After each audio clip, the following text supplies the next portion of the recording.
हिंसा पर मुख्य सचिव राधा रतूड़ी का बड़ा बयान सामने आया। हिंसा करने वालों पर कार्रवाई होगी। तो हिंसा जिसने भी अंजाम दिया है उसको बख्शा नहीं जाएगा। मुख्य सचिव राधा रतूड़ी की तरफ से यह बड़ा बयान दिया गया। उन्होंने कहा कि हिंसा करने वालों पर कार्रवाई होगी।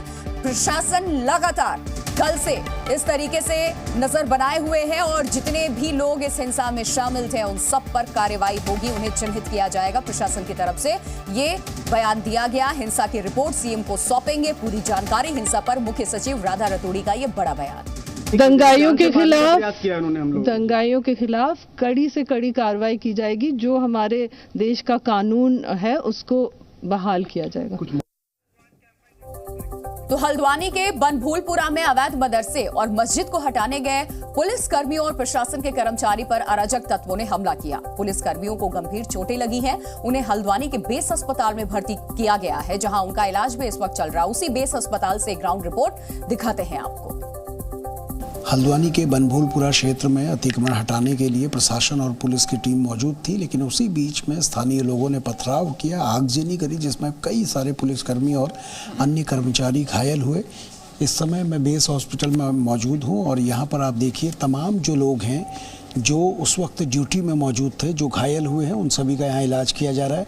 जो लोग हल्का, जिनको फर्स्ट एड की ज़रूरत थी, उनको इलाज फर्स्ट एड देने के बाद घर भेज दिया गया। लेकिन जो लोग गंभीर तौर पे घायल हुए हैं उन सभी का यहाँ ट्रीटमेंट चल रहा है। तमाम पुलिस के जो वरिष्ठ अधिकारी हैं वो यहाँ आकर इनकी तबीयत को देख चुके हैं। इसके अलावा तमाम डॉक्टर्स यहाँ देख रहे हैं। इस वार्ड में अगर आप देखेंगे तो तमाम वो लोग हैं जो गंभीर तौर पर घायल हुए हैं।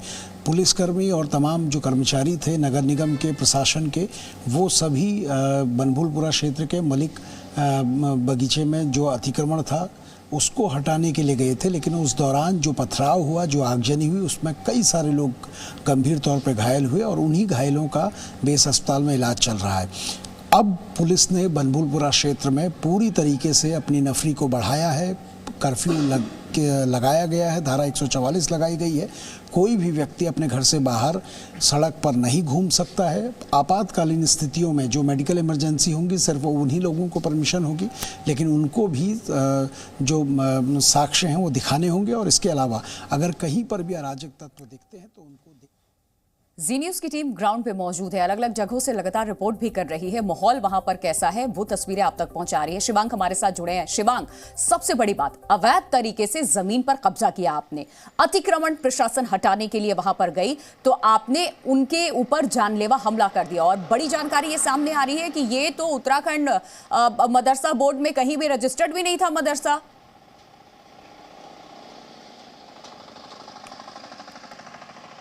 जी बिल्कुल, देखिए ये मदरसा कहीं पर भी रजिस्टर्ड नहीं था। और इसके अलावा जो हम लोग को जानकारी मिली है, हम लोग के पास जो नोटिस आया है उस नोटिस में 30 जनवरी को हल्द्वानी के नगर निगम ने साफ कर दिया था कि आपके पास 2 दिन का समय है। अगर 1 फरवरी तक आप अवैध मदरसा और अवैध मस्जिद को अगर आप नहीं हटाते हैं, जो कि सरकारी भूमि पर बना है, तो हम बुलडोजर की कार्रवाई करेंगे। यानी पहले से ही उन्हें सूचित कर दिया गया था। लेकिन उसके बाद भी इस तरह की हरकतें हुई, इस तरह की हिंसा हुई और इस तरह की जो हम लोग को तस्वीरें लगातार दिखाई दे रही हैं कल रात की, कि किस तरह से पहले हिंसा करी गई, आगजनी करी गई, पेट्रोल बम का उपयोग करा गया। और आज सुबह से जब से हम लोग यहाँ पर आए हैं प्रिया, तब से हम लोग को लगातार सारे सबूत वो दिखाई दे रहे हैं। चाहे वो पेट्रोल बम हो, चाहे जगह जगह खून के धब्बे पड़े हों, चाहे जली हुई गाड़ियां हो, जला हुआ थाना हो, फुका हो, तो पूरी तरह से ऐसा लग रहा है कि पहले से ही सुनियोजित था कि अगर ऐसी कोई कार्रवाई पुलिस प्रशासन के द्वारा, नगर पालिका के द्वारा की जाती है तो इसी तरह का प्रदर्शन कराया जाएगा और इसी तरह का उपद्रव कराया जाएगा, जिसकी तस्वीरें साफ दिखाई देती हैं। और जैसा कि जिला प्रशासन ने भी बताया कि 2 दिन पहले तक किसी के भी घर पर पत्थर नहीं थे, लेकिन जब यहाँ पर एरियल व्यू जब आज इसका देखा गया यहाँ पर घरों का, तो हर घर के ऊपर लगभग पत्थर मौजूद थे जो पूरे हिंसा प्रभावित क्षेत्र थे। यानी कि पहले से ही एक पूरी व्यूहरचना बना ली गई थी कि अगर प्रदर्शन होगा, अवैध मदरसे और मस्जिद को ढहाया जाएगा, तो उसके बाद ऐसी तस्वीरें दिखाई देंगी। और आज सुबह से उसके लगातार अवशेष भी दिख रहे हैं, लगातार सुबह से चाक चौबंद व्यवस्था है। और इस पूरी मतलब कड़ी में सबसे ज्यादा नुकसान उन लोगों का हो रहा है जिनकी कोई गलती नहीं थी। अब जैसे आप ये देखिए, ये सारी ये पूरा मार्केट क्षेत्र है, यहाँ पर लोगों का रोजगार चलता है, यहाँ से सारी चीजें चलती है। लेकिन आज क्योंकि कर्फ्यू लगा है, उनकी दुकानें बंद हैं, वो लोग मतलब कई लोग ऐसे हैं जो अपनी घर की बालकनी से बस खाली झांक रहे हैं, क्योंकि वो बाहर निकल नहीं सकते हैं। पुलिस ने सीधे तौर पे कहा है कि जब तक मेडिकल इमरजेंसी नहीं होगी तब तक कोई भी घर के बाहर नहीं निकाल पाएगा।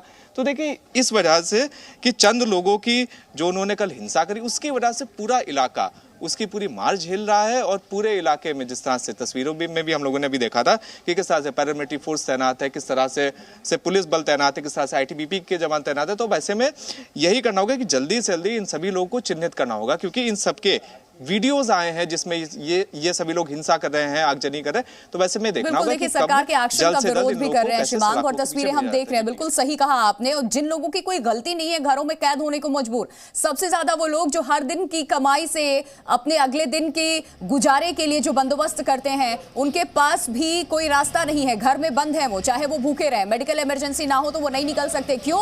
क्योंकि चंद मुट्ठी भर उपद्रवी लोगों ने ऐसी स्थिति यहां पर बनाकर रख दी है। शुक्रिया शिवांग आपका तमाम जानकारी देने के लिए। और ये तस्वीरें लगातार हम आपको दिखा रहे हैं कि ये देखिए क्या हुआ है हल्द्वानी में, आपके शहर में किस तरीके से उपद्रवियों ने उत्पात मचाया, और जो पुलिस आपकी सुरक्षा में मुस्तैद रहती है उस पर जानलेवा हमला किया गया, जान लेने की कोशिश की गई है। ये पुलिसकर्मी अपना काम कर रहे थे, अपनी ड्यूटी पर तैनात थे, और उस वक्त इन पर पत्थरबाजी हुई, पेट्रोल बम से हमले किए गए, कई पुलिसकर्मी घायल हैं। घायलों की संख्या की अगर बात करें तो 100 से ज्यादा पुलिसकर्मी इस उपद्रव का शिकार हुए हैं, अस्पताल में एडमिट हैं, इलाज चल रहा है उनका। जी न्यूज़।